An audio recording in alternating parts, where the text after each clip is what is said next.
We are a family. We are Liverpool. This means more.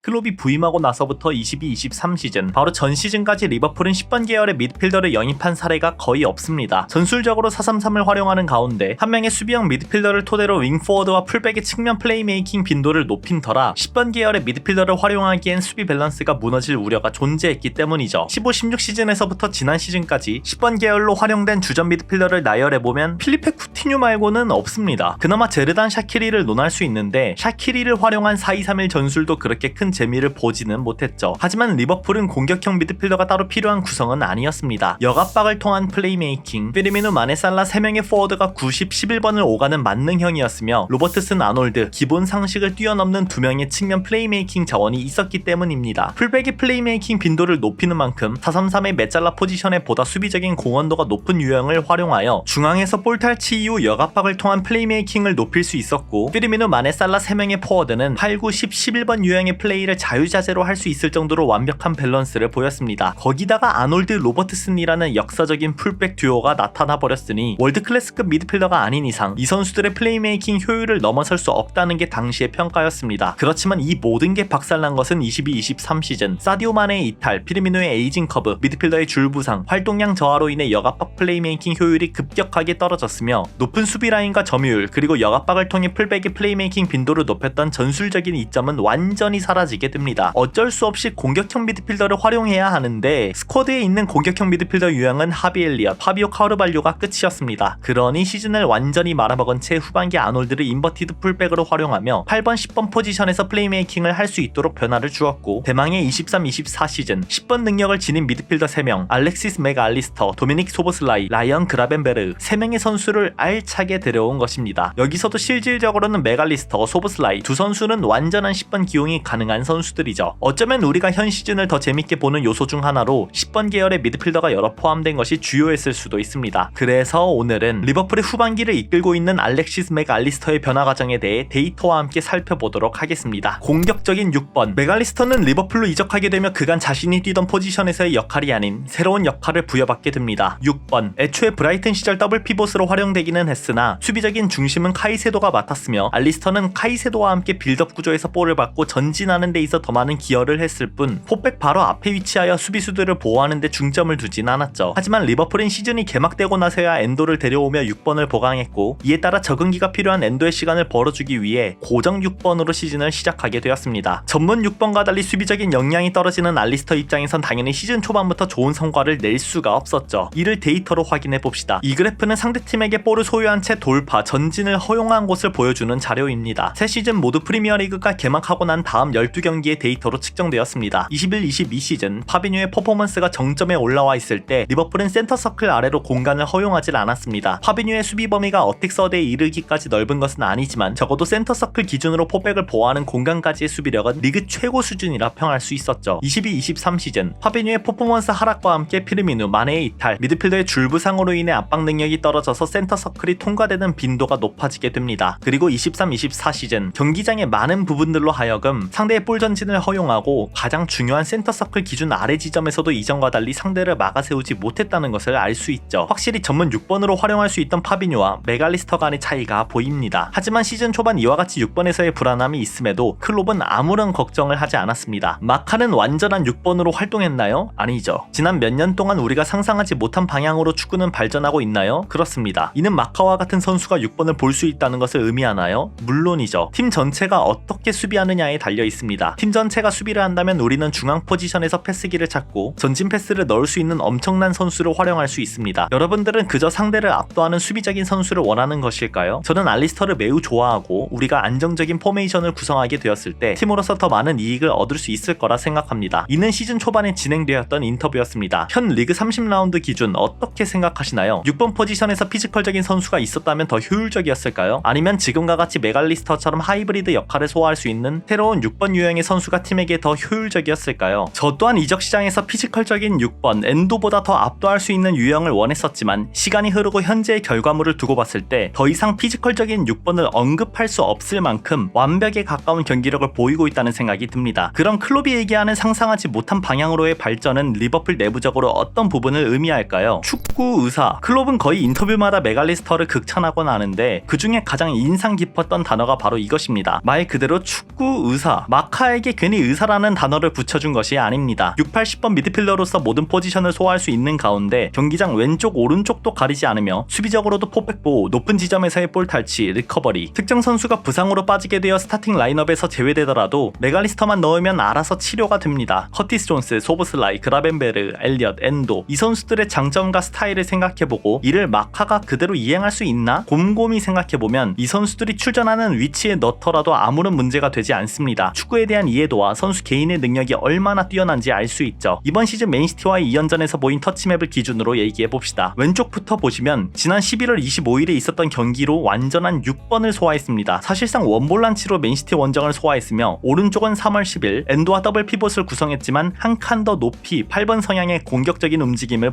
보여주었습니다. 이 두 경기 모두 최고의 퍼포먼스를 보이며 리버풀을 이끌었죠. 각기 다른 역할로 맨시티와의 경기에서 캐리하는 것이 말처럼 쉬운 것은 아닙니다. 게다가 최근 마카는 10번 포지션에서도 압도적인 기량을 보이고 있습니다. 브라이튼과의 경기에서 보인 패스 기록을 보시면 한 칸 더 높이 올라와 파이널 서드에서의 위협적인 패스와 함께 페널티 에어리어로 직접 볼을 투입하며 찬스 메이킹 빈도를 높이고 있습니다. 6번 포지션을 소화하며 포워드에게 직접적으로 향하는 패스보다는 파이널 서드로 볼을 투입하며 빌드업의 첫 패서로서 역할을 하고 있었는데 이제는 8번 10번 위치에서 포워드에게 직접 패스하는 빈도가 높아지고 있죠. 브라이튼전 살라에게 향한 패스를 보시면 약 9번의 패스가 페널티 박스에서 성공되었습니다. 괜히 브라이튼전에서 살라가 12번의 슈팅을 기록하며 공격 마무리 빈도가 높았던 것이 아니죠. 그만큼 양질의 패스가 수없이 페널티 박스로 진입되었기 때문에 살라에게 기회가 발생했던 것입니다. 이러한 마카의 능력은 비단 브라이튼전에서만 나온 것은 아니며 전대회를 포함해 최근 5경기 동안 3개의 어시스트 기록, 페널티킥 2골을 포함해 총 3골, 슈팅 12회, 본격적으로 자신이 잉글랜드로 처음 넘어왔을 때의 포지션인 10번, 공격형 미드필더 자리에서의 활약상을 이어나가고 있습니다. 리버풀 전체 공격 시퀀스 자료를 통해 마카의 능력을 더 설명해보자면 오픈 플레이에서 총 148회, 시즌 대부분의 출전을 6번으로 보냈음에도 직접적인 찬스 메이킹은 32회, 슈팅으로 이어지는 빌드업 수치는 86회, 단순히 수비만 하는 6번이 아닌 다양한 역할을 동시에 소화하는 6번이라는 것을 명확히 알 수 있습니다. 여기서 잠시 다른 선수들의 수치도 함께 보시죠. 슈팅을 제외했을 때 소보슬라이는 찬스 메이킹, 공격적인 빌드업 과정에서 팀 내 가장 높은 지분율을 보이고 있습니다. 직접적인 찬스 메이킹 수치는 살라의 58회가 돋보이며 특히 하비 엘리엇이 눈에 띄죠. 윙포워드 포지션에서 공격적인 슈팅도 많이 가져가며 이와 동시에 찬스 메이킹, 슈팅 빌드업 수치도 대단히 높습니다. 실질적으로 주전급 퀄리티로 도약했다는 것을 이 데이터에서 확인할 수 있지 않나 싶네요. 더불어 디아스의 기록도 대단히 좋습니다. 크랙 포지션에서 보여줄 수 있는 메이킹 지표까지 밸런스적으로 훌륭한 모습이라 볼 수 있죠. 이 데이터를 활용한 영상은 추후 제작해보고 역압박의 선봉장. 브라이튼에서 리버풀로 이적하던 시기에 평가받던 그의 약점은